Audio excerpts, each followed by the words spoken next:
Hello students, क्या हाल चाल। Welcome to my YouTube channel math में I am Sunil Bansal. I hope you all are doing absolutely fine. So जैसा कि आपको पता है, in this playlist we are discussing case based question which are most important for our class 12 board examinations, right. 12 marks आपके यहाँ से बनते हैं। आपको पता है 3 क्वेश्चंस हमारे आते हैं, उसी को हमें कंफर्म करने के लिए कि 12 आउट ऑफ 12 हमें मिल जाए, हम ये केस स्टडी डिस्कस कर रहे हैं, ठीक है। अब ये जो मैट्रिसेस की केस स्टडी है ना, ये मोस्ट इंपॉर्टेंट केस स्टडी है आपके लिए, ध्यान रखना। मोस्ट इंपॉर्टेंट है मैट्रिसेस, क्योंकि जो 3 केस स्टडी आपको मिलेगी उसमें से 99% चांसेस हैं, 99% चांसेस हैं कि मैट्रिक्स जो आपका चैप्टर है इसमें से आपको एक केस स्टडी जरूर देखने को मिलेगी।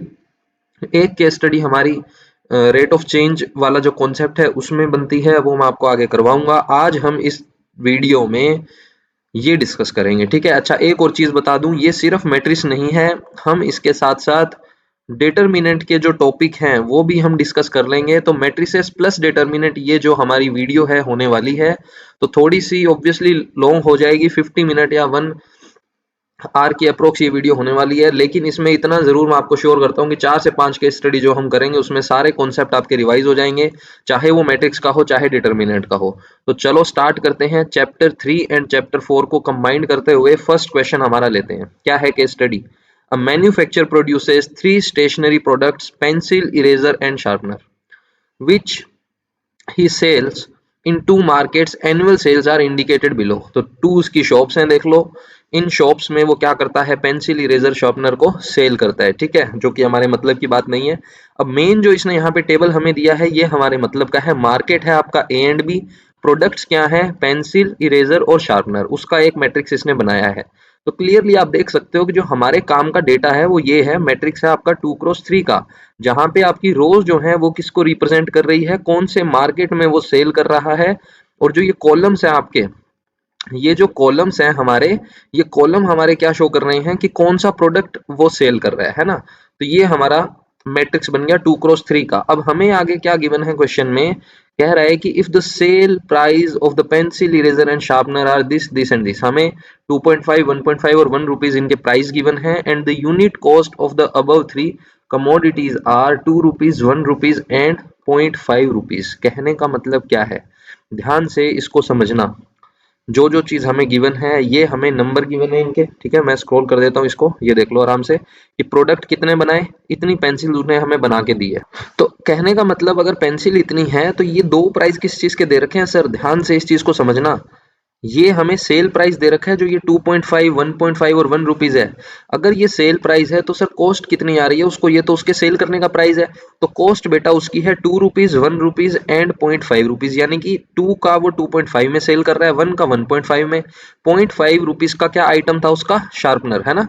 तो इसको वो कितने में सेल कर रहा है? 1 रुपीज में, यानी 0.5 पैसे का प्रॉफिट, 0.5 रुपीज का प्रॉफिट, सॉरी 50 पैसे का प्रॉफिट वो हर आइटम में बना रहा है अपना, ठीक है। तो अब हमें क्वेश्चन क्या पूछा गया है यहाँ पे, क्वेश्चन पे हम आते हैं। क्वेश्चन की क्या लैंग्वेज है, पूछना चाह रहा है कि what is the total revenue of market A. तो बेटा मार्केट ए जो है हमारा, मार्केट ए के पास आइटम्स कितने हैं? 10,000, 200 एंड 18,000। क्या है? 10,000 और 2000 और क्या है? 18,000। ये हमारे पास एक 1x3 का मैट्रिक्स बन गया जो ए मार्केट के टोटल आइटम्स को रिप्रेजेंट कर रहा है ना। अब इसका हमें क्या करना है? 3x1 से मल्टीप्लाई करना है, जहां पे ये हमारा क्या है? ए मार्केट को रिप्रेजेंट कर रहा है ना। हमें फाइंड क्या करना है इसमें? टोटल रिवेन्यू फाइंड करना है। तो रिवेन्यू का मतलब होता है उसकी इनकम कितनी हुई है ना, उसने सेल कितने की है, बेसिकली कितनी सेल उसने की है। तो हमें सेल वाला जो प्राइस है वो लगाना पड़ेगा। तो सेल का प्राइस उसका ये है, तो मैंने यहाँ पे रखा 2.5, 1.5 और 1। तो आपको पता है रो का मल्टीप्लाई होता है कॉलम से। 10,000 इंटू 2.5 कितना हो जाएगा? 25,000, लेकिन एक डेसिमल है तो 2500 प्लस। प्लस क्यों लगा रहा हूँ? क्योंकि अल्टीमेटली 1x1 का ही हमें एलिमेंट मिलना चाहिए, है ना। 2000 का मल्टीप्लाई करेंगे 1.5 से, ये कितना हो जाएगा आपका? 30,000, यानी कि 1 डेसिमल है तो 3000 आपका ये हो गया, ऑल राइट। 18,000 का 1 से मल्टीप्लाई होगा 18,000, 18,000 प्लस 3 21, 21 प्लस 25, ये आपका कितना हो जाएगा? 46। तो ऑप्शन आपका हो जाएगा इसमें सी करेक्ट, ठीक है। तो इस टाइप से ही मैट्रिक्स के क्वेश्चन बनते हैं। देखो जब मैंने आपको ये चैप्टर समझाया था, जब हम डिस्कस कर रहे थे क्लास में, तो उसमें एनसीईआरटी के चैप्टर में मैंने आपको इस टाइप के क्वेश्चन वहां पे बोला था कि इंपॉर्टेंट नहीं होते, ठीक है ना। जो ये लैंग्वेज बेस्ड क्वेश्चन होते हैं, एसआईसीआई के जो क्वेश्चन होते हैं, सिंपल इंटरेस्ट, कंपाउंड इंटरेस्ट के, मैट्रिक्स में इंपॉर्टेंट नहीं होते। बट जब हम केस स्टडी की बात करेंगे ना, केस बेस्ड क्वेश्चन में इसी टाइप के क्वेश्चन आते हैं, तो ये वहां पे इंपॉर्टेंट हो जाते हैं, ठीक है ना। तो ये हमारे लिए इंपॉर्टेंट क्वेश्चन हैं, इनको हमें समझना है। अब नेक्स्ट हमसे क्या पूछ रहा है बेटा, यहाँ पे रेवेन्यू ऑफ मार्केट बी। अब तुम्हें फंडा समझ में आ गया, अब तुम होशियार हो गए, अब तुम खुद से कर सकते हो। मार्केट बी पूछा है सर, मार्केट बी पूछा है, तो सर मार्केट बी का प्राइस लिखो, पहले कितना, आइटम्स लिखो कितने हैं, 6000 आइटम्स क्या है, 6000, 20000 और क्या है 8000। ये क्या है उसका आइटम नंबर्स है ना, कितने कितने वो बना रहा है। उसके बाद उसका कॉस्ट क्या है, हमें तो क्या चाहिए, रिवेन्यू चाहिए, तो कॉस्ट नहीं देखेंगे, सेल देखेंगे अगेन। तो सेल क्या है 2.5, 1.5 और 1 मल्टीप्लाई करो, 2.5 का 6 से मल्टीप्लाई करेंगे, कितना आ जाएगा हमारे पास 150, और 3 जीरो है यानी कि 2 जीरो लगा देंगे, 15,000 आ गया। प्लस में 20,000 का 1.5 से मल्टीप्लाई करेंगे, ये हो जाएगा आपका 30,000। 8,000 का 1 से मल्टीप्लाई किया, ये रहेगा 8,000। तो ये हो गया 38 प्लस 10 48 प्लस 5, तो ये आपका हो जाएगा 53,000 रुपीज। यानी कि सेकंड जो हमारा है क्वेश्चन, उसका आंसर हो जाएगा ऑप्शन बी, ठीक है। Cost incurred in the market A, cost incurred in the market A, तो मार्केट ए जो थी हमारी, मार्केट ए के लिए हमने मैट्रिक्स कौन सी ली थी, मार्केट ए में हमारी मैट्रिक्स थी 10,000, 2,000 और क्या थी 18,000। ये तो हमारे आइटम्स थे ना आइटम्स ए मार्केट में। लेकिन उसने पूछा है अब कॉस्ट, पहले हम क्या बता रहे थे, इसका रेवेन्यू, यानी कि हमने सेल उठाई थी, अब हमें कॉस्ट चाहिए। तो कॉस्ट के लिए जो प्राइस है वो देखो यहाँ पे मैंने आपको बताया था 2, 1 और 0.5 है, क्या है 2, 1 और 0.5। तो हम यहाँ पे रख देंगे 2, 1 और 0.5, ठीक है, 0.0 भी लगा सकते हो। तो 10,000 का हमने 2 से मल्टीप्लाई किया, इट विल बी 20,000, प्लस 2,000 का 1 से मल्टीप्लाई किया, अगेन 2,000, प्लस 18,000 का 5 से मल्टीप्लाई किया, 9,000 है ना, 0.5 है ना, तो हाफ हो गया बेसिकली। ये हो गया आपका 11,000, 11 प्लस 20 31,000। तो ऑप्शन डी हमारा यहाँ पे करेक्ट हो जाएगा, ठीक है। थोड़ी सी स्पीड खींचते हैं, ज्यादा स्लो चल रहा है आज काम हमारा। चलो, profit in the market A and B respectively, A and B में कितना कितना उसको प्रॉफिट हुआ है। तो मुझे एक बात बताओ लाला, मुझे एक बात बताओ कि मार्केट ए जो है उसको टोटल टोटल इतने रुपए रिवेन्यू हुआ, ये क्या है उसका रिवेन्यू, ठीक है। और मार्केट ए की जो कॉस्ट है वो है 31,000, ये उसका रिवेन्यू है, ये उसकी कॉस्ट है, तो उसको बचा कितना, प्रॉफिट क्या होता है, रिवेन्यू माइनस कॉस्ट होता है। रिवेन्यू कितना है 46,000, कॉस्ट कितनी है 31,000, यानी कि उसको 15,000 का प्रॉफिट हो गया, है ना, सही बिजनेस है ना, 15,000 का उसको प्रॉफिट हो गया। तो बाकी सारे ऑप्शन ऑलरेडी डिस्कार्ड हो गए, तो मैं ऑप्शन ए को सीधा टिक कर दूंगा कि ए को 15 का हो रहा है, बी को 17 का हो रहा है। अगर आपको ये चेक करना है कि बी को 17 का क्यों हो रहा है, तो बेटा देखो बी का जो रेवेन्यू है वो हम फाइंड कर चुके हैं, बी का अब आपको कॉस्ट खुद से फाइंड करना है, ठीक है, क्योंकि क्वेश्चन में पूछा नहीं है, तो ये आपको करना पड़ेगा खुद से, ठीक है।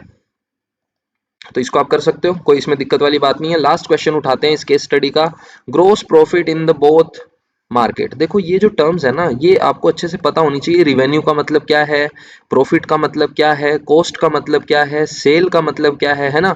यहाँ पे अब टर्म यूज हो रही है ग्रोस प्रॉफिट, ग्रोस प्रॉफिट का मतलब होता है ओवरऑल प्रॉफिट। क्या मतलब है, ओवरऑल प्रॉफिट। जैसे आपके मार्क्स होते हैं कि मैथ्स में तो आए हैं 100 आउट ऑफ 100, ठीक है ना, केमिस्ट्री में डब्बा गोल है, वहां पे मार्क्स आ रहे हैं 40 आउट ऑफ 100, तो जो ग्रोस मार्क्स हैं आपके वो 140 आएंगे, कितने आएंगे 140 आउट ऑफ 200, ठीक है। तो ऐसे हम निकाल लेते हैं टोटल। तो टोटल मुझे एक बात बताओ, टोटल मुझे एक बात बताओ, कितना हमारे पास बन रहा है प्रॉफिट, इसमें 15 था, इसमें 17 था, तो 15 प्लस 17 यानी कि हमारा जो प्रॉफिट है वो हो जाएगा 32,000। टोटल प्रॉफिट की बेसिकली बात हो रही है, ठीक है। तो ये यहाँ पे ऑप्शंस हैं, आप देख सकते हो आंसर्स इसके। तो ये हमने डिस्कस कर लिया। अच्छा, अब ये जो केस स्टडी है एक, ठीक है, सेकंड अमित बिराज चिराग, इसको आप रीड कर सकते हो, बहुत ही बेसिक है। A B C matrix given है, A plus B plus C पूछा है, तो बिल्कुल ही बच्चों वाले से क्वेश्चन है ये। ए ट्रांसपोज का ट्रांसपोज तो बेटा ए होता है ना, ए ट्रांसपोज का ट्रांसपोज तो ए ही होता है। देख लो फटाफट, ए प्लस सी पूछा है, ए बी सी गिवन है, सिर्फ पहला एलिमेंट मैच कर देते हैं। देखो 1 + 4 + 2 कितना होता है 7, तो 7 किस में आ रहा है, इसमें आ रहा है, तो यही ठीक होगा, बाकी सारे चेक करने की जरूरत ही नहीं है। ए ट्रांसपोज का ट्रांसपोज बच्चे बच्चे को पता है ए होता है, यानी कि यही मैट्रिक्स वापस लिखना आपको, यानी ऑप्शन ए करेक्ट है। ठीक है, बिल्कुल ही नकली सी केस स्टडी है। बी का मल्टीप्लाई, यहाँ कैपिटल बी कर लेना, कैपिटल बी इंटू ए का ट्रांसपोज, तो बी इंटू ए कर लो, क्योंकि हमें ए और बी देखो क्वेश्चन में गिवन है, तो बी इंटू ए करके उसका ट्रांसपोज कर देना। ए सी माइनस बी सी, फिर पूछा है यहाँ भी ए कर लो, capital capital A plus B into B, तो ये चीज हमसे पूछी हुई, नकली सा क्वेश्चन है। आंसर्स आपके यहाँ पे देख लो, ये मैच कर लेना। ठीक है, तो ये आप खुद से करोगे, ये आपका होमवर्क समझ लो, कुछ भी समझ लो। तो ये क्वेश्चन मैं एक बार फिर से दिखा देता हूँ आपको, स्क्रीनशॉट ले लो या पॉज करके देख लो। ठीक है, first, second, third and fourth, fifth. ठीक है, और ये आपके आंसर्स हैं, इनको देख लो। अब हम हमारी जो केस स्टडी मेन है सेकंड, इसको हम स्टार्ट करते हैं। क्या कहना चाह रहा है, 3 schools DPS, KVC and KVS decided to organize a fair collecting money। Okay okay okay okay, फालतू की बकवास है, छोड़ते हैं। एट अ कॉस्ट, तो कॉस्ट गिवन है, ठीक है, चीजों की, किस किस की, फैन, मैट एंड प्लेट्स, इनकी कॉस्ट हमें गिवन है। क्या गिवन है हमें, cost. The number of articles sold are given below, तो ये देख लो भैया, स्कूल्स हैं, बड़े ही खतरनाक स्कूल है, ये वाला शानदार लग रहा है ना। ठीक है भाई, तो ये आपके स्कूल्स हैं, इसमें देख लेना किसमें आप पढ़ते हो। जो केवी में पढ़ रहे हैं, डीपीएस में पढ़ रहे हैं, लाइक वाइक ठोक दो भैया।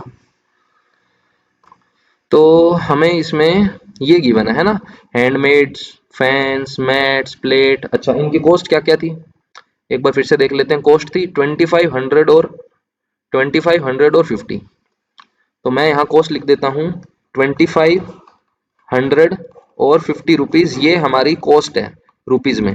ठीक है, ये कॉस्ट है बेटा। और उसके बाद जो इसने बोला है, ये नंबर ऑफ आर्टिकल्स हैं, ये क्या गिवन है, नंबर ऑफ आर्टिकल्स। मतलब डीपीएस जो स्कूल है, दिल्ली पब्लिक स्कूल, उसमें हैंडमेड जो फैंस हैं, उसकी कॉस्ट तो 25 रुपीज आई, और बनाए कितने बच्चों ने, 40। ठीक है, तो इस टाइप से आप समझ लो क्वेश्चन है हमारा। अब इसमें पूछना क्या चाह रहा है, देखो, हालांकि इजी क्वेश्चन है, जो ऊपर कॉन्सेप्ट किया उसी पे बेस्ड है। What is the total money in rupees collected by the school DPS, Delhi public school. तो डीपीएस के बच्चों को टोटल कितना, टोटल मनी कलेक्टेड बाय, कितना मनी उन्होंने कलेक्ट किया है, ये हमसे पूछा है। तो सबसे पहले तो देखो, 40 उनके पास फैंस हैं, कॉस्ट है उसकी 25, कॉस्ट कितनी है, 25। और कुछ भी गिवन है क्या इसमें, नहीं। They sold handmade articles eight a cost of, अच्छा, ये जो कॉस्ट है ये बनाने की नहीं है, ये उनकी सेलिंग कॉस्ट लिखी हुई है ना। हालांकि टर्म थोड़ी सी यहाँ पे अच्छी यूज नहीं की इसने क्वेश्चन में, सेलिंग कॉस्ट कुछ ऐसा टर्म अच्छा नहीं है, तो इसको थोड़ा सा डायरेक्टली बोलना था कि कितने में उसने सेल किया है, उसका ये रिवेन्यू है बेसिकली, जैसा कि लास्ट क्वेश्चन में हमने देखा था। बट इट्स ओके, कोई इसमें दिक्कत नहीं है। तो आपको पता है कि क्या करना है, 25 का मल्टीप्लाई करोगे 40 से, है ना, मैट्रिक्स फॉर्म में लिखना है, तो आप यूं लिख सकते हो 25, 100, 50, और यहाँ पे लिख सकते हो 40, 50, 20। तो जब इनका मल्टीप्लाई करोगे, एक 1 क्रॉस 1 का हमें मैट्रिक्स मिलता है, जो कि क्या बनेगा, 25 इंटू 40, तो ये आपका कितना आ गया, 1000 प्लस 100 इंटू 50 करेंगे 5000 प्लस 50 इंटू 20 करेंगे 1000, तो ये बेसिकली आ गया 7000, यानी कि फर्स्ट का ऑप्शन बी हमारा यहाँ पे करेक्ट हो गया। ठीक है ना, क्या पूछना चाह रहा है आगे, चलो आगे देखते हैं। Next, what is the total amount of money collected by the school KVC and KVS, KVC and KVS.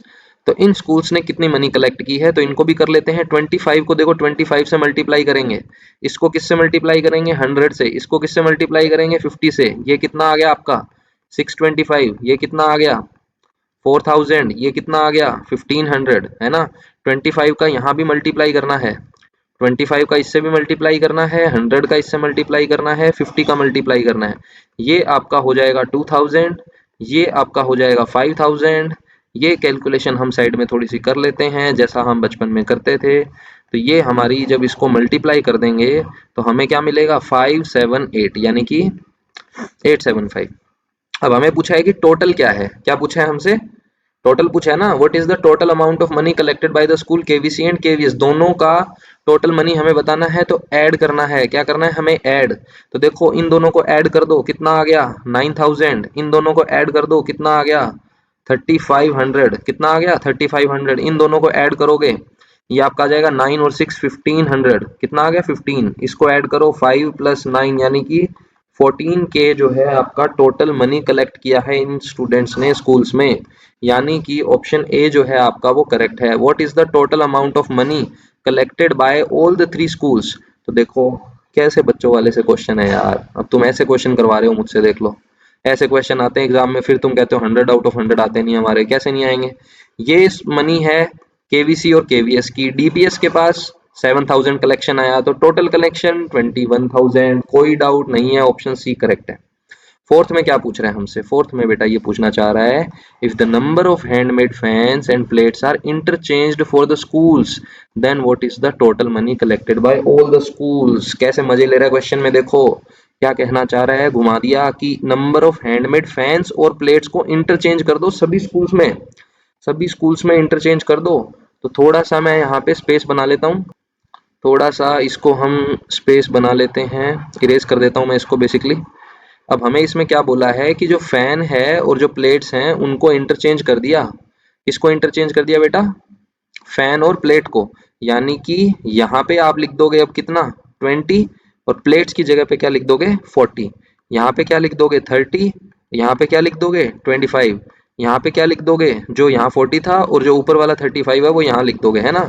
Fan और प्लेट को ही तो इंटरचेंज करना था, देख लो फैन एंड प्लेट, यस, तो हमने इंटरचेंज कर दिया।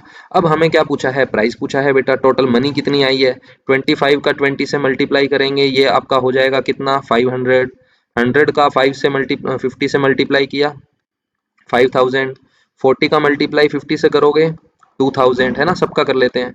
30 इंटू 25 ये आपका हो गया 750, 40 इंटू 100 4000, 25 इंटू 50 तो 1250, है ना।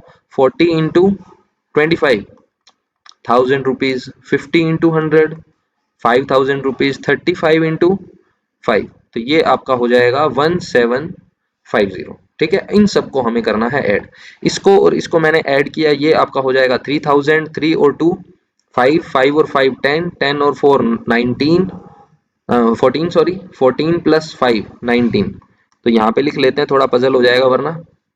अब हम इन सबको ऐड कर लेते हैं, 1000 ये हो गया आपका 1500, 19,000 हमारा ऑलरेडी हो चुका था, और क्या है 750 है ना 750। तो इन सबको हम ऐड करेंगे 0 5 2 1 1, तो 11 2 सॉरी 21,250 है क्या ऐसा कोई ऑप्शन, 21,250, 21,250, यस बिल्कुल है। तो फोर्थ का डी हमारा बिल्कुल सही है।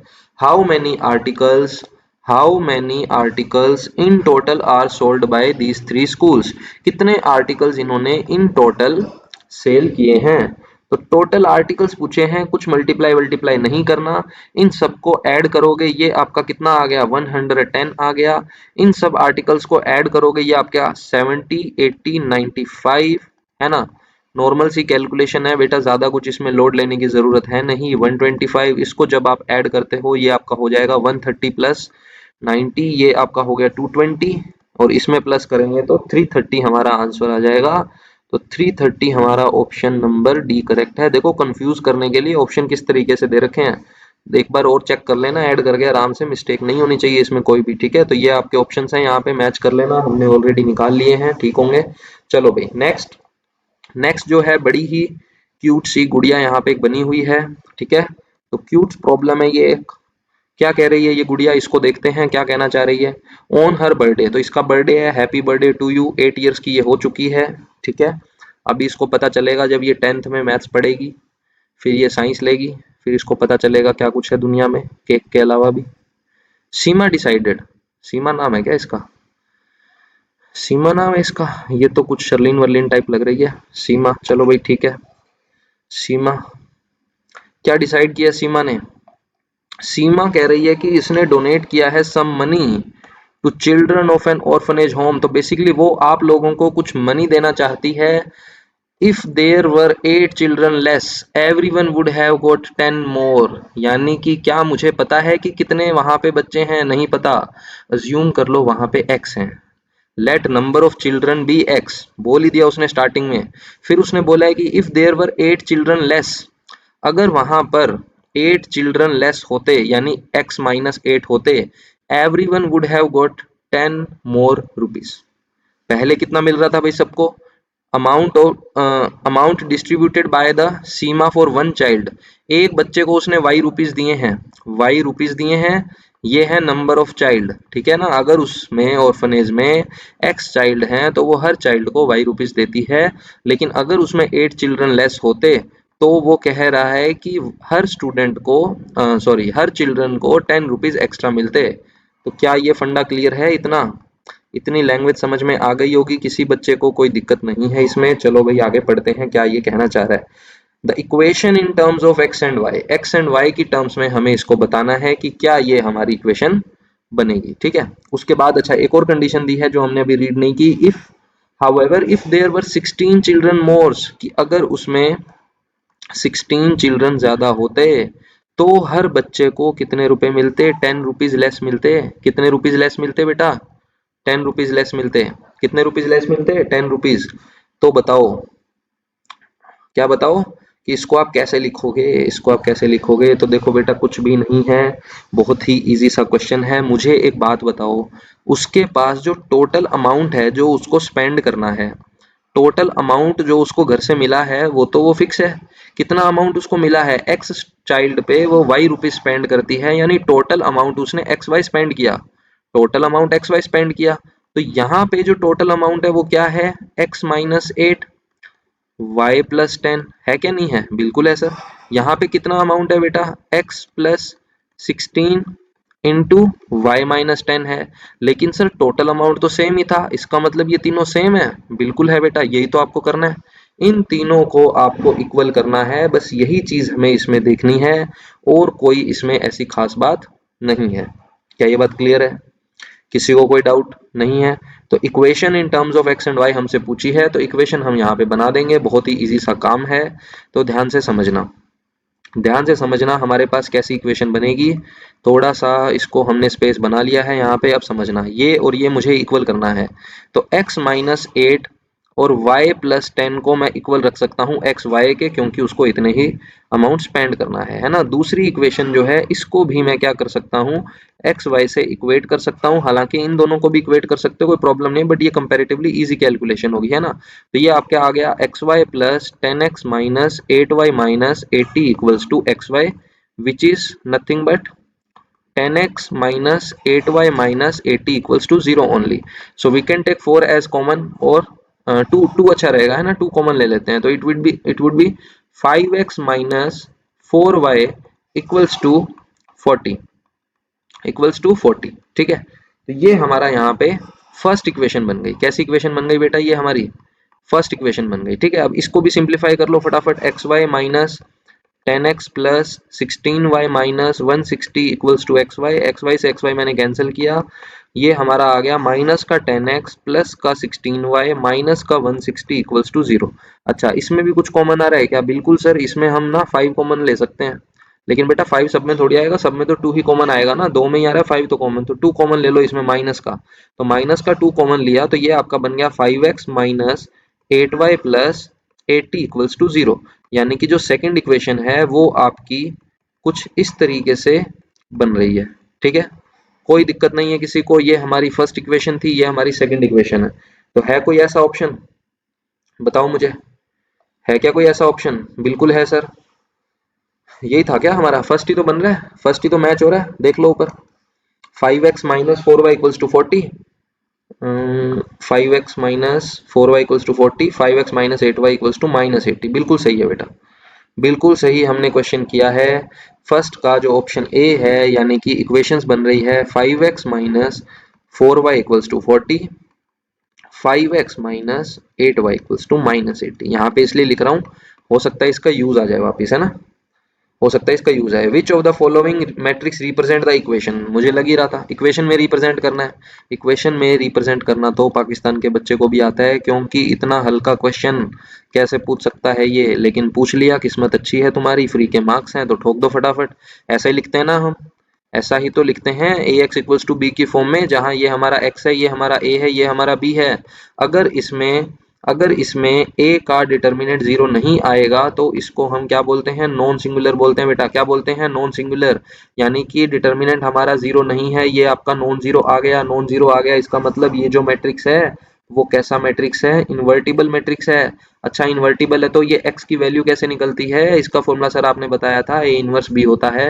तो हम इसको ऐसे फाइंड कर लेंगे, बट करना नहीं है, आपको जस्ट मैच करके बताना है कौन सा ऑप्शन ठीक है। तो कौन सा ऑप्शन ठीक है इसमें, मुझे जल्दी से बता दो। 5 5 minus 4 8, 5 5 minus 4 8, x y 4 minus 80, नहीं रॉन्ग है, रॉन्ग है, ये ठीक लग रहा है माइनस 4, हाँ ठीक है। तो ऑप्शन सी हमारा यहाँ पे करेक्ट हो जाएगा, सेकंड का कोई डाउट इसमें नहीं है। बहुत बढ़िया चल रहे हो, वेरी गुड, लगे रहो। आगे क्या बोल रहा है? अभी जो सीमा है, अब इसको क्या बात है पढ़ लेते हैं, क्या कहना चाहती है। The number of children who were given some money by the Seema is, number of children, कितने ऐसे चिल्ड्रन हैं जिनको कुछ मनी उसने दी है सीमा ने। अच्छा कोई इंफॉर्मेशन नहीं है हमारे पास, हमें ये फाइंड करना पड़ेगा। इक्वेशन थी ना हमारे पास, इक्वेशन क्या थी? 5x minus 4y equals to 40। दूसरी इक्वेशन थी 5x minus 8y equals to minus 80। अब सुनो मेरी बात, इसको कुछ बच्चे कहेंगे कि इन दोनों इक्वेशन को, इसको तो मैं ना सब्सटीट्यूशन से सोल्व कर लूंगा, या मैं ना इसको एलिमिनेशन से सोल्व कर लूंगा, इजी हो जाएगा।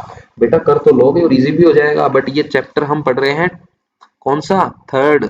मैट्रिसेस हम पढ़ रहे हैं और डिटर्मिनेंट भी इंक्लूड कर लिया मैंने इसमें। तो जब आपके ये एग्जाम में क्वेश्चन आएगा और इसमें वो आपको क्या पूछना चाह रहा है? Number of children. तो x आपका नंबर ऑफ चिल्ड्रन था, y रुपीस थे, है ना, तो वो बेसिकली x की वैल्यू पूछ रहा है। तो कर तो सकते हो आप इनसे, लेकिन आप तब कर सकते हो जब क्वेश्चन आए एमसीक्यू में। ये क्वेश्चन एमसीक्यू वाला पैटर्न अब खत्म हो चुका है इस साल, आपको पता है कि आपके ऑप्शन वो देता नहीं है। अगर वो ऑप्शन दे रहा है देन तो वेल एंड गुड है, आप सीधा इसमें एलिमिनेट या सब्स्टिट्यूट करके सीधा वैल्यू निकाल लो x की, कोई मुझे उसमें प्रॉब्लम नहीं है। बट मैं ये कहना चाह रहा हूँ कि अगर उसने ये ऑप्शंस नहीं दिए और आपको इसको सोल्व करवा रहा है, वो क्या करवा रहा है? सोल्व करवा रहा है, तो आपको इसको मैट्रिक्स फॉर्म में ही सोल्व करना पड़ेगा। क्या मतलब है सर मैट्रिक्स फॉर्म में? कि आपको इनवर्स निकालना पड़ेगा। इनवर्स निकालोगे इस a का, फिर इसको इससे मल्टीप्लाई करोगे तो एक्स वाई की वैल्यू आएगी, ठीक है ना। तो मैं इस मेथड को नहीं बता रहा हूँ, एलिमिनेशन या सब्स्टिट्यूशन से आप खुद निकाल सकते हो। इसका आंसर आपका 32 आ जाएगा, बट मैं इसको सीधा सोल्व करवाऊंगा मैट्रिक्स की फॉर्म में, ठीक है। तो मैंने आपको अभी बताया जो a x है वो इक्वल होता है a इनवर्स b के। अब जो a मैट्रिक्स है हमारा यहाँ पे वो क्या है? 5 5 माइनस 4 माइनस 8। अगर मुझे डिटर्मिनेंट a निकालना है तो 5 का मल्टीप्लाई माइनस 8 से करेंगे, it will be minus 40। 5 into minus 4 plus का 20 हो जाएगा, क्योंकि माइनस होता है फॉर्मूले में, ठीक है। अब मुझे चाहिए a इनवर्स। a इनवर्स का फॉर्मूला होता है determinant a upon into adjoint of a।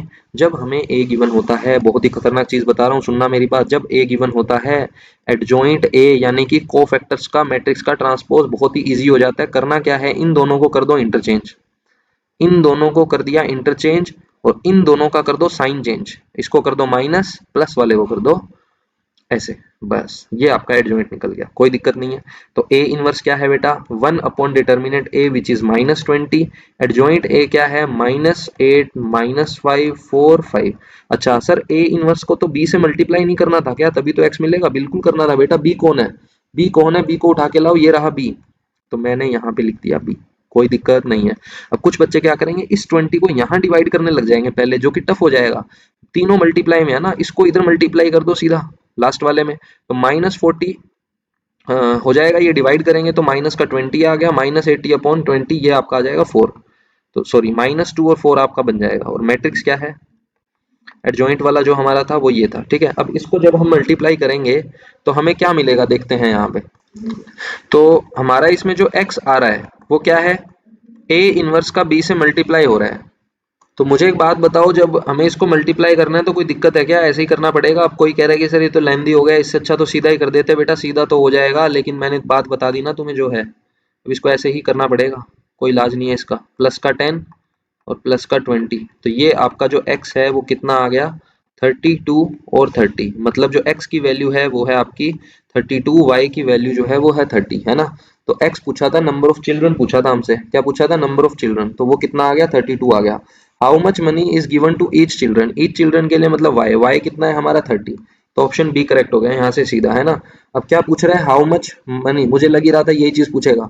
How much amount Seema spends in the distributing the money to all the students of the orphanage, कितने पैसे उसने डिस्ट्रीब्यूट कर दिए। तुम चले जाते हो पिज्जा बर्गर खाने, चल भाई पार्टी देता हूँ, चल भाई यहाँ चलते हैं, चल भाई इस कैफे में चलो। तो ये सारे काम नहीं कर रहे, सीमा से कुछ सीखो, ठीक है ना। सीमा क्या कर रही है? ऑर्फनेज में डिस्ट्रीब्यूट कर रही है मनी, ठीक है। तो उसने एक्स चिल्ड्रन को वाई रुपीज ईच स्टूडेंट के हिसाब से पैसे डोनेट किए हैं। तो एक्स हमारा क्या था 32 था, वाई हमारा क्या था 30 था। सर इसका मतलब उसने 960 रुपीज डोनेट किए हैं। क्या बात है, very good Seema, I am proud of you. Okay, तो ये हमारे आंसर हैं, आप मैच कर लेना। नेक्स्ट है केस स्टडी हमारी 4। केस स्टडी 4 हमें क्या कह रही है, two farmers Ram Kishan and Gurucharan Singh Sodhi, ओ नहीं गुरुचरण सिंह, ये तारक मेहता थोड़ा सा हावी हो गया आजकल, तो सोडी नहीं है यहाँ पे, गुरुचरण सिंह है और राम किशन है, ठीक है। तो आई गेस ये है गुरुचरण सिंह जी और ये है राम किशन जी, ठीक है। Cultivate only 3 varieties of rice namely basmati, Parmal, Nora. हमें इससे क्या मतलब है, हमें इससे क्या मतलब है, हम तो हमारे क्वेश्चन पे आते हैं। दो मैट्रिक्स है, सितंबर अक्टूबर मंथ का कुछ इन्होंने हिसाब किताब दिया है, ठीक है भाई। सितंबर में जो सेल है वो इससे पता चल रही है, रामकिशन की सेल इतनी है, और अक्टूबर मंथ में जो सेल है वो रामकिशन और गुरुचरण की ऐसे है। तो कहने का मतलब ये जो रो है वो तो रिप्रेजेंट कर रहा है इन दोनों फार्मर्स की अलग अलग सेल, है ना। और जो कॉलम्स है वो क्या रिप्रेजेंट कर रहे हैं, वो इस राइस की जो वैरायटी है उसको रिप्रेजेंट कर रहा है, विच इज बासमती, परमल एंड नोरा। क्या है ये, मुझे नहीं पता भाई। तो यहाँ पे लिख देते हैं बासमती को बी से, पी और एन, ये तीन हमारी वैरायटीज हो गई जिसको मैंने यहाँ पे लिखा है, ठीक है ना। क्या पूछना चाह रहा है क्वेश्चन में, देख लेते हैं। The total sales in the September October for each farmer, total sale पूछी है सितंबर एंड अक्टूबर में, for each farmer in each variety can be represented at, किससे रिप्रेजेंट करोगे बेटा, ये अक्टूबर सितंबर की सेल है, ये अक्टूबर की सेल है, तो ए प्लस बी से ही तो रिप्रेजेंट करोगे। अरे यार क्या मतलब, क्या लेवल है क्वेश्चन का, है क्या बोले अब। कह रहा है what is the value of A23 A23 पूछ रहा है, हंसी आ रही है ना तुमको भी। A23 का मतलब क्या होता है, देखो यहाँ पे सेकंड क्वेश्चन है ना अपना, सेकंड में A23 का मतलब बेटा, A23 का मतलब यहाँ पे होता है, सेकंड हमारा क्या है, रो है, थर्ड हमारी कॉलम है।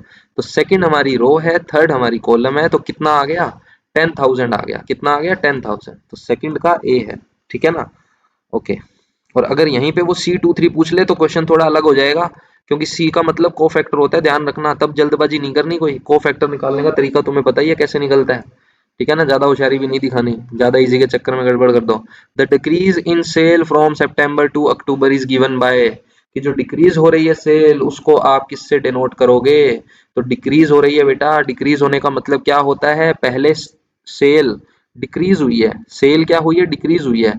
तो सेल ज्यादा किसमें है और कम किसमें है, मुझे एक बात बताओ। इसमें जो सेल है वो उसकी मोर हुई है, इसमें थोड़ी सी लेस उसकी सेल हुई है। तो हमें पता है कि लार्ज में से स्मॉल हम माइनस करते हैं, यानी ए माइनस बी हम करेंगे, तो हमें उनकी सेल में डिक्रीज देखने को मिलेगा कि कितना डिक्रीज उनकी सेल में हुआ है। इट मींस थर्ड का ऑप्शन बी करेक्ट है, which is A minus B, जिससे हमें उनकी सेल में डिक्रीज पता चलेगा, कितना उसमें डिक्रीज हुआ है। If Ramkishan receives 2% profit on the gross sale, compute his profit for each variety sold in October. अक्टूबर में ये जो राम किशन है बड़ा चालाक बंदा है, प्रॉफिट भी बना रहा है। तो ये क्या कर रहा है बेसिकली, राम किशन उठा लेते हैं। अच्छा मंथ कौन सा है, मंथ है बेटा, मंथ है अक्टूबर का। तो अक्टूबर के मंथ में राम किशन की जो सेल है तीनों वेराइटीज के लिए कितना कितना उसने प्रॉफिट किया। प्रॉफिट का परसेंटेज क्या था, 2%। 2% उसका प्रॉफिट है, कितना परसेंट प्रॉफिट है, जो प्रॉफिट है राम किशन का, राम किशन का जो प्रॉफिट है वो 2% है बेटा, कितना परसेंट है, 2%। अच्छा ये तीनों वेराइटी है पी बी एन से, जिसको हमने लिखा था बासमती, परमल और नोरा जो था, ठीक है, ये इसका क्या है, प्रॉफिट है। तो 5,000 का 2%, ये परसेंट परसेंट के साथ थोड़ा सा फेमिलियर हो जाओ। बच्चे अक्सर मुझे कहते हुए मिलते हैं कि सर ये परसेंटेज तो आता ही नहीं। बेटा कोई 6-7 की बुक उठा के छोटे भाई बहन को बोलना कि भाई मेरे को पढ़ा दे, मेरी मैथ्स थोड़ी कमजोर है, मैंने नॉन मेडिकल ले रखी है, ठीक है ना, तो वो अच्छे से समझा देगा परसेंटेज क्या होता है, उससे पढ़ लेना, ठीक है बात है। ओके, तो परसेंटेज स्ट्रॉन्ग कर लेना, क्योंकि क्वेश्चन मैट्रिक्स में घुमा के केस स्टडी में पूछ लेता है बेटा, फंस जाओगे फिर बाद में मत कहना बताया नहीं था। तो 5,000 का 2% निकालने का मतलब होता है, परसेंट हटाते हैं तो डिवाइड में 100 आता है, तो ये आपका 100 हो गया, यानी इस पर उसको प्रॉफिट हुआ 100 रुपीज का। 10,000 का 2% बेटा 200 हो जाएगा, 6,000 का 2% बेटा हो जाएगा 120। तो उसको जो प्रॉफिट हो रहा है वो 100, 200 और 120 रुपीज हो रहा है, 100, 200 और 120 रुपीज, यानी कि ऑप्शन ए हमारा करेक्ट है। अब गुरचरण सिंह कह रहे हैं कि भैया हम कैसे पीछे रहेंगे, अगर रामकिशन प्रॉफिट बना सकता है तो ये क्या खास बात है, मैं भी बनाऊंगा। तो इसको 2% प्रॉफिट मिलता है ग्रोस सेल पर। Compute his profit for each variety in the September, इस सितंबर में उसको कितना प्रॉफिट हुआ है ये बताओ जनाब। सितंबर में कितना प्रॉफिट हुआ है, और सितंबर में प्रॉफिट भी हम किसका देख रहे हैं, प्रॉफिट भी सर किसका देख रहे हैं, प्रॉफिट सर हम देख रहे हैं किसका, गुरुचरण का। तो सितंबर में गुरुचरण का प्रॉफिट, तो सबसे पहले तो उसका ये देखो कि सेल कितनी हुई है, 50,000, 30,000 और 10,000। अब इसका हमें क्या निकालना है, 2%। तो अगर हमें कलेक्टिव पूछा होता तो हम निकाल देते, बट सेपरेट पूछा है तो 50,000 का 2% बेटा कितना हो जाएगा, 1,000 हो जाएगा। कितना हो जाएगा, 1,000। 30,000 का 2% कितना हो जाएगा, ये हो जाएगा आपका 2% ना, हाँ 600 रुपीज हो जाएगा। कितना हो जाएगा, 600। यहाँ भी कुछ मिस्टेक कर दी क्या, क्या कह रहे हो, नहीं नहीं बेटा ठीक है, कोई मिस्टेक नहीं है। 10,000 का 2% करना है तो ये आपका अगेन हो जाएगा 200। तो उसको जो प्रॉफिट हुआ है तो वो हुआ है 1,600 और 200, 1,600 और 200, यानी कि फिफ्थ का ऑप्शन बी हमारा करेक्ट है। देखो ज्यादा टाइम इसमें लगा नहीं है, कोई ऐसा टफ नहीं है। एक जो चीज समझने वाली थी, ये परसेंटेज का क्वेश्चन मैंने डाल दिया, आपको समझ में आ जाएगा। एक जो चीज मोस्ट इंपोर्टेंट मुझे बतानी थी वो ये वाली बतानी थी। इस क्वेश्चन को थोड़ा सा आप ध्यान से करना, ध्यान से इसलिए करना है, यहाँ पे थोड़ा सा क्वेश्चन आपको ध्यान रखना है। क्या ध्यान रखना है कि बेटा ध्यान ये रखना, अरे ये क्या जेठालाल बन गया क्या ये, चलो तो ये थोड़ा सा ध्यान रहेगा आपको, बना देते हैं कुछ ऐसा। तो ध्यान आपको ये रहेगा कि जब इसको आपने मैट्रिक्स को इस फॉर्म में लिखा और जब आपको एक्स फाइंड करना था तो आप इसको एलिमिनेशन या सब्स्टिट्यूशन यूज नहीं करोगे, क्योंकि वहां एग्जामिनर आपसे एक्सपेक्ट कर रहा है कि आप क्लास 12th नॉन मेडिकल के स्टूडेंट हो और आपने मैट्रिक्स डिटर्मिनेंट पढ़ा है, so you know how to find the inverse of any matrix which is invertible और नॉन सिंगुलर। ठीक है, तो आपको इसलिए इसमें ऐसा मैट्रिक्स को ही डील करना है जैसा मैंने यहाँ पे बताया है। अदरवाइज तो इसको बहुत ही इजी तरीके से आप सोल्व कर सकते हो, ये चीज आपको भी पता है, बट यही चीजें हैं, यहीं पे बच्चों के मार्क्स निकल जाते हैं और फिर कहते हो कि पता नहीं चला हमें। चलो भाई, तो मैट्रिक्स कर लिया, डिटर्मिनेंट कोई खास अलग चीज है नहीं, हालांकि यूज ऊपर भी हमने कर लिया। तो एक केस स्टडी हम डिटर्मिनेंट की भी उठा लेते हैं। ठीक है, लास्ट केस स्टडी होगी हमारी ये, 5 केस स्टडी मैं आपको डिस्कस करा चुका हूँ, जो सेकंड वाली थी वो मैंने आपको बता भी दी, समझा भी दी। तो 6 केस स्टडी हमारी ऑलमोस्ट 45 मिनट्स में हो जाएंगी। तो आई थिंक अच्छा है ये आपके लिए भी, है ना। तो क्या कहना चाह रहे हैं इसमें, रीड करते हैं क्या कुछ है इसमें। Manjeet wants to donate a rectangular, ये डोनेशन ज्यादा नहीं हो रही क्या, पहले वो पैसे डोनेट कर रही थी, ये क्या डोनेट कर रहा है अब, rectangular plot of land for the school in his village, क्या बात है। When he was asked to give dimension of the plot, कि भाई ये बंदा अपना प्लॉट देना चाह रहा है कि स्कूल बना लो इस पे, तो स्कूल बनाएगा तो उसकी कोई डायमेंशन होगी ना, तो डायमेंशन उसने एक्स वाई बता दी, डायमेंशन एक्स वाई बता दी ना। फिर क्या कह रहा है, he told that if the length is decreased by 50 metre, the breadth is increased by 50, then the area will remain same, obvious सी बात है भैया।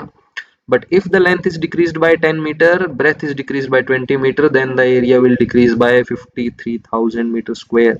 मुझे एक बात बताओ, यहाँ पे उसकी लेंथ क्या है, x है, ब्रेथ क्या है, y है, तो सर एरिया तो लेंथ इंटू ब्रेथ होता है।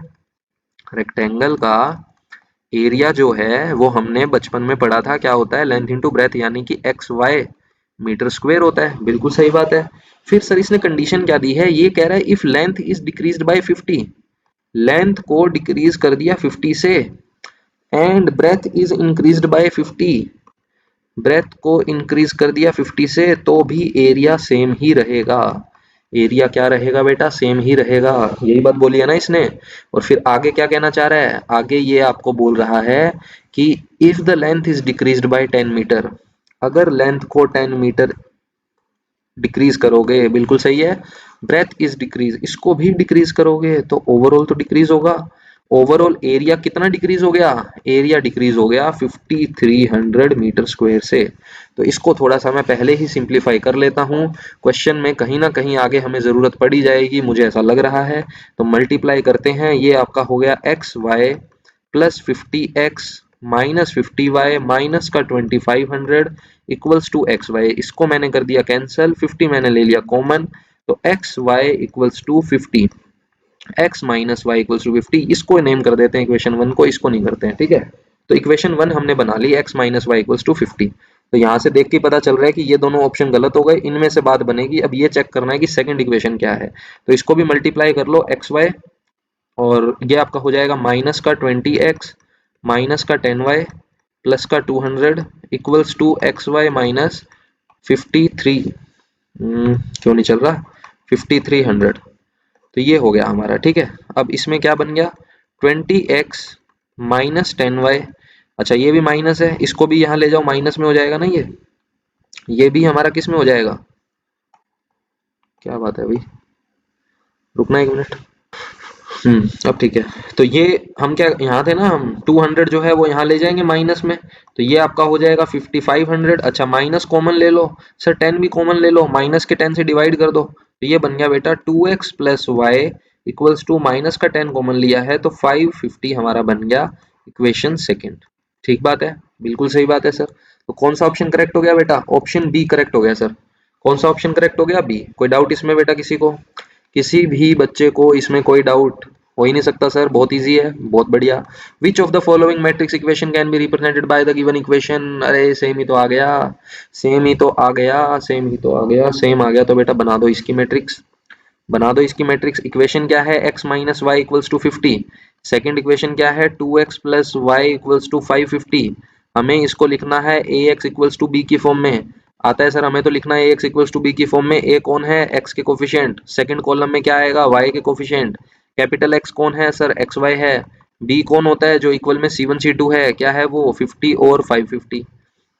बाद में वैल्यूज पूछ लेगा कुछ, यही काम है इसका। नकली नकली क्वेश्चन आते हैं, बताओ तुम इतने परेशान होते हो, case study case study case study करा दो, क्या है केस स्टडी में बताओ। The value of x, length of rectangle होना ही था। अब अगेन वही बात है, अगेन वही बात है, कहने को इजी लग रहे हैं तुम्हें, लेकिन इस क्वेश्चन में मिस्टेक करके आएंगे बच्चे कि सीधा इसको एलिमिनेट कर दो, दिख ही रहा है, दिख ही रहा है, इसको सीधा एलिमिनेट कर दो, ऐड कर दो, एक्स आ गया 600/3 यानी कि 200 आंसर आएगा, सीधा पता चल रहा है। बेटा ऐसे नहीं करना बेटा, हमें निकालना है इनवर्स। तो पहले डिटर्मिनेंट सोल्व करोगे, कितना आएगा, 1 + 2 3 आ गया, 3 आ गया, मतलब ये नॉन जीरो है, नॉन जीरो है मतलब नॉन सिंगुलर है, या इसको इन्वर्टिबल बोलते हैं। तो सर आपने बताया था इनवर्स का फॉर्मूला होता है 1/डिटर्मिनेंट ए इनटू में एडजॉइंट ए, और हमें तो क्योंकि एक्स चाहिए, हमें तो एक्स चाहिए, वो सर ए इनवर्स बी होता है। पहले ए इनवर्स तो निकाल, पहले ए इनवर्स तो निकालो। तो मैंने बताया था इन दोनों को करते हैं इंटरचेंज, कर दिया, इन दोनों का करते हैं साइन चेंज, कर दिया सर। तो बेटा मल्टीप्लाई कर दो, आंसर आ जाएगा, कुछ भी नहीं है। बी कितना है, 50 और 550, मल्टीप्लाई करते हैं। तो 50 और 550 ये हो गया आपका 600, माइनस का 100 प्लस का 550 ये आ गया 450, डिवाइड बाय 1/3, तो ये आपका आ गया 200 150। तो ये जो वैल्यूज हैं वो आपकी x की आ गई, x को हमने लिखा था x इन और y। तो हमारी जो वैल्यू है x की पूछी थी इसने, किसकी वैल्यू पूछी थी बेटा, x की, तो x हमारा है 200। तो थर्ड का ऑप्शन सी करेक्ट होगा, ठीक है। फिर क्या पूछ रहा है, the value of y breadth of rectangular field, y की वैल्यू आपको पता है 150, तो मैंने यहाँ पे कर दिया 150, ऑप्शन ए। और लास्ट जो है हमारा fifth question, how much area is in the rectangular field, क्या नकली क्वेश्चन है, ये हमारा x था, ये हमारा y है, एरिया होता है x इंटू वाई, यानी कि 200 का मल्टीप्लाई करना है 150 के साथ, तो आंसर आ जाएगा आपका ऑप्शन बी करेक्ट, ठीक है ना। मीटर इस पे टिक मत कर देना, स्क्वायर मीटर यूनिट होती है एरिया की, ठीक है ना, छोटी छोटी चीजें हैं, ध्यान रखना है। तो चलो भाई कॉन्टिन्यूटी डिफरेंशियबिलिटी करेंगे नेक्स्ट वीडियो में। आई होप आपको ये वीडियो अच्छी लगी होगी, सारे कॉन्सेप्ट हमने इसमें कर लिए हैं। मैट्रिक्स में ज्यादा कुछ है नहीं, देखो मैट्रिक्स में ज्यादा कुछ है नहीं, ले दे के आपको पता ही है चीजें आपके पास क्या आती है, इनवर्स निकालना आपको आना चाहिए, बाकी सिमेट्रिक्स टू सिमेट्रिक को इसमें कोई ज्यादा रिलेट करता नहीं है। थोड़ा सा ये परसेंटेज वाली चीज मैंने आपको बता दी, इस टाइप के क्वेश्चन आप थोड़े से प्रैक्टिस कर लेना, सिंपल इंटरेस्ट कंपाउंड इंटरेस्ट के, एनसीईआरटी में भी है, वरना मैं उसी की केस स्टडी करवा देता, एनसीईआरटी में दे रखा तो मुझे अलग से आपको प्रोवाइड करने की नीड नहीं है, ठीक है ना। चलो ज्यादा टाइम आपका लिया नहीं, मुझे लग रहा था 1 आवर लग जाएगा, बट क्योंकि तुम लोग बड़े होशियार हो, जल्दी जल्दी समझ ली तुमने 6 की 6 केस स्टडी। तो नेक्स्ट वीडियो अपन लेके आते हैं जिसमें हम डिस्कस करेंगे एलसीडी, लिमिट, कॉन्टिन्यूटी, डिफरेंशिएबिलिटी, और कोशिश करूंगा एप्लीकेशन ऑफ डेरिवेटिव को भी इसमें इंक्लूड कर दूं। यानी कि मैंने आपको चैप्टर 1 और 2 की सेपरेट वीडियो दे दी, 3rd + 4 कंबाइंड दे दी, ऐसे ही मैं 5 + 6 की एक कंबाइंड वीडियो दे दूंगा आपको, ठीक है ना। उसके बाद integration plus area under the curve, उसकी कंबाइंड वीडियो दे देंगे, क्योंकि इंटीग्रेशन में से तो केस स्टडी बनेगी नहीं, बनेगी तो एरिया अंडर द कर्व में से बनेगी, तो उसको हम कंबाइन कर लेंगे, ठीक है। इस टाइप से ज्यादा वीडियो बनेगी नहीं, 6-7 वीडियो में निपटा देंगे पूरी केस स्टडी। ये तो 12 में से 12 फिक्स हो जाएंगे, उसके बाद करवाएंगे एमसीक्यू की प्रैक्टिस, ठीक है। पढ़ते रहो तब तक।